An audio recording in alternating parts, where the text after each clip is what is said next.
मैं doctor RP Singh, homeopathy चिकित्सक, आपका अपने यूट्यूब चैनल पर स्वागत करता हूं। आज मैं आपको टीनिया क्रूरिस फंगस के संबंध में वह उपचार बताने जा रहा हूं। त्वचा सबसे विस्तृत अंग है, साथ ही यह वह अंग है जो बाह्य जगत के संपर्क में रहता है। यही कारण है कि इसे अनेक वस्तुओं से हानि पहुंचती है।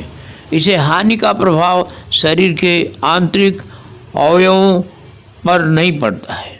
त्वचा के रोग 4 प्रकार के होते हैं। त्वचा सरलता से देखी जा सकती है, इस कारण इसके रोग चाहे चोट से हो अथवा संक्रमण से हो, रोगी का ध्यान अपनी ओर तुरंत आकर्षित कर लेता है। खुजली के जो फंगस हैं जो शरीर पर आक्रमण करते हैं, वे 4 प्रकार के हैं। पहला टीनिया क्रूरिस, दूसरा टीनिया कैप्टस, तीसरा टीनिया फेडिस, चौथा टीनिया बार्बरस। सबसे पहले टीनिया क्रूरिस एक कवक की वजह से उत्पन्न होने वाला श्रेणी की त्वचा का संक्रमण है। कुछ प्रकार के फंगल कीटाणु कवक आमतौर पर मानव त्वचा पर पाए जाते हैं। वे आमतौर पर कोई नुकसान नहीं पहुंचाते, हालांकि अगर स्थितियां अनुकूल होती हैं तो वे त्वचा पर आक्रमण कर सकते हैं तथा बहुगुणीय होकर आक्रमण उत्पन्न कर सकते हैं। वे स्थितियां जो कवकों के विकास के लिए सबसे अनुकूल है वह है गर्म, नम और त्वचा के वायुहीन क्षेत्र जैसे श्रेणी यानी निचला हिस्सा।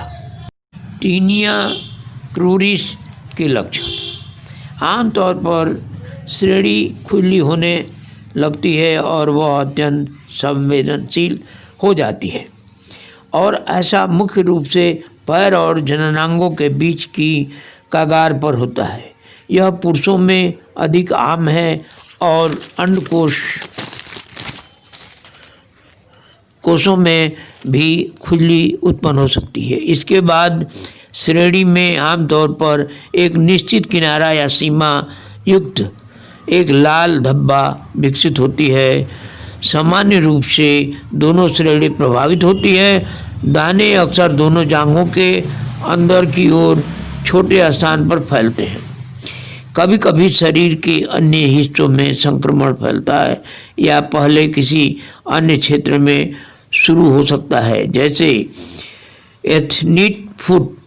फुफ्फुद का संक्रमण आमतौर पर शरीर में त्वचा से अधिक गहराई में नहीं आता और यह आमतौर पर गंभीर नहीं होता। टीनिया क्रूरिस को फिर से उत्पन्न होने से रोक सकते हैं। अपने श्रेणी को प्रतिदिन धोएं, उसके बाद अच्छी तरह से सुखाएं। सुखाना शायद सबसे महत्वपूर्ण कार्य है। अंडरवियर पहनना आसान है। जब आपका श्रेणी उचित प्रकार से सूखा नहीं होता है, इसके बाद नम श्रेणी फुफ्फुद रोगाणु कवक के विकास के लिए आदेश स्थल के रूप में कार्य करता है। एक हेयर ड्रायर उपयोगी होता है यदि आपका श्रेणी बाल युक्त होता है। अंडरवियर रोज बदलें। अंडरवियर में त्वचा के दरारों में कवक विकसित कर सकता है। एथलीट फूड की जांच करें और उसका उपचार करें। यदि आप इस बीमारी से संक्रमित हैं, एथलीट फूट पैर की उंगलियों के बीच की त्वचा खुजली युक्त और परतदार हो जाता है। विशेष रूप से पैर की बाहरी 2 उंगलियों के बीच एथलीट फुट से कवक श्रेणी में फैल सकता है। एक ही क्रीम का उपयोग एथलीट फुट और श्रेणी के फंगल संक्रमण के उपचार के लिए उपयोग किया जाता है। सामुदायिक चेंजिंग रूम में लोगों के साथ तौलिया को साझा नहीं करें। अन्य लोगों के कवक के पास संक्रमण की संभावना को कम करने के लिए जब आपकी त्वचा फंगल से संक्रमित होती है तो आप अपना तौलिया रखें। उपचार में यदि आप एलोपैथ की दवा लेना चाहते हैं तो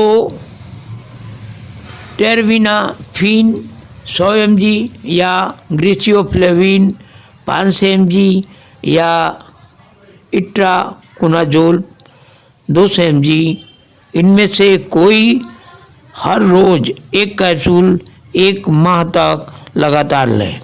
इसके साथ ऊपर बताए गए साफ सफाई का अनुसरण करें।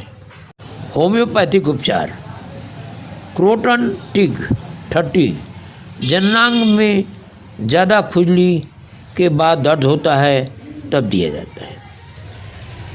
क्रासोबियम 30 यह एक त्वचा पर बहुत तेज़ी से काम करती है। पैर और जांघों में अत्यधिक खुजली होना, त्वचा पपड़ी के रूप में निकलना, टिलूरियम 30 जननांग के अंगों पर वह बहुत तेज़ी से खुजली होती है, फुंसियाँ निकलती हैं, जलन होती है। आर्टिका यूरेंस 30 जननांग अंगों पर खुजली होती है, दोनों जांघों पर खुजली दाने निकलते हैं। एनागेलिस अर्ब 30 जननांगों पर पैरों में खुजली होती है तब दी जाती है। उपरोक्त होम्योपैथिक दवा के मदर टिंचर को रुई के सहायता से फंगल इन्फेक्शन एरिया पर लगाना है लगभग 1 माह तक। घरेलू उपचार। दही को रुई की फाहा से फंगल एरिया पर लगाकर 30 मिनट तक रखना है। उसके बाद सामान्य पानी से धो देना है। इसे हर रोज़ सुबह शाम लगाना है, 1 माह तक लगाना है। या मांजू फर को रगड़कर इसके पेस्ट को फंगल इन्फेक्शन एरिया पर सुबह शाम 1 माह तक लगाना है। ठीक होने के बाद भी इसका इस्तेमाल करते रहना है जब तक दाग न खत्म हो जाए। धन्यवाद।